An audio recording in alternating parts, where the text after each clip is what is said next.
የተገኘው ድል እጅግ ከፍተኛ ነው። ለመላው የኢትዮጵያ ሕዝብ እንኳን ደስ ያላችሁ። ኢትዮጵያ አትሸነፍም። ኢትዮጵያ አንገቷን ቀና አርጋ የምትሄድ በነጻነት በጀግንነት በድል የምትታወቅ ሀገር ናት። የኛ ስራ ይሄንኑ የለመድነውንና የወረስነው ማንነታችንን ለልጆቻችን ማውረስ ነው። የኛ ወታደሮች ለማመንም ለመናገርም በሚከብድ ደረጃ ጀግንነት አላቸው።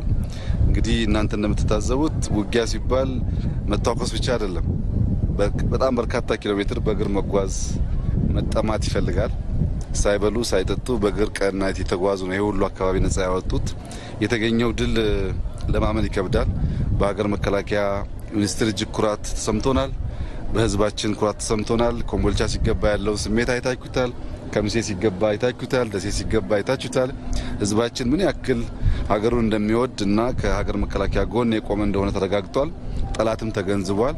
ይህንኑ ድል በሰላም በብልጽግና ማረጋገጥ ያስፈልጋል። ኢትዮጵያ ታላቅ የምትሆነው ከደህንነት ስትገላገል ስለሆነ አሁንም አቅማችንን ሰብሰብ አድርገን ወደ ልማት ወደ ሰላም እንድንሄድ ጥረት ይደረጋል። ለመላ ኢትዮጵያ ህዝብ እንኳን ደስ ያላችሁ። ትልቅ ድል ነው። እናንተም እንኳን ደስ ያላችሁ ማለት ፈልጋለሁ።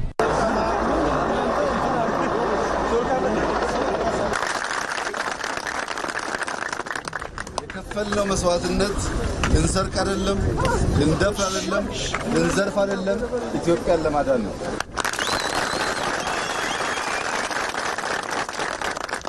ሊሰርቀን፣ ሊዘርፈን፣ ሊያዋርደን የመጣ ጠላት እንዳያችሁት ቀና ማለት እንዳይችል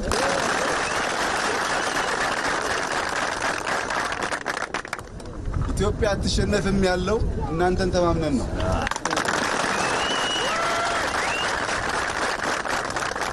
ዛሬ ሙሉ በሙሉ ሸዋ ሙሉ በሙሉ የከሚሴ ልዩ ዞን አካባቢ ያለው ባቲን ጨምሮ ወሎ ከፊል፣ ደቡብ ጎንደር፣ አብዛኛው የአማራ ክልል እና የአፋር ክልል ሙሉ በሙሉ ነፃ ወጥቷል።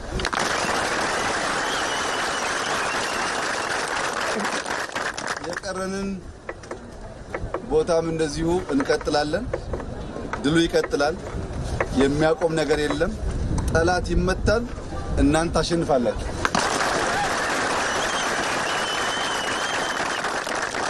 እንኳን ደስ አላችሁ።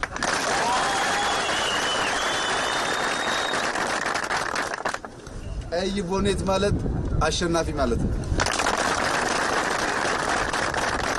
እኛው ከሜካናይዝዱ ከኤር ፎርስ ተቀናጅታችሁ በሰራችሁት ገድል 4 ወር 5 ወር የፈጀበትን የጠላት ጉዞ 15 ቀን ሳይሞላን አጠናቀናል። ዛሬ ባቲ፣ ደሴ፣ ኮምቦልቻ ነፃ ወጥተዋል። የቀሩንም ቦታዎች በጣም ጥቂት ቦታዎች በጥቂት ቀናት ነፃ እናወጣለን።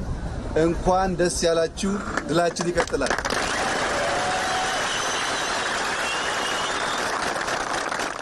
አንድ ተወካይ ታመጣላችሁ፣ ባንዲራ የሚሸለም አንድ ተወካይ ዶሮ በሉ።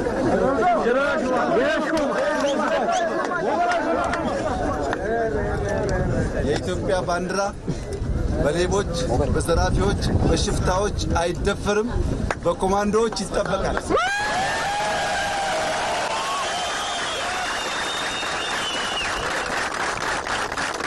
እቺን ባንዲራ ሕይወታችሁ እስካለች ጠብቋት።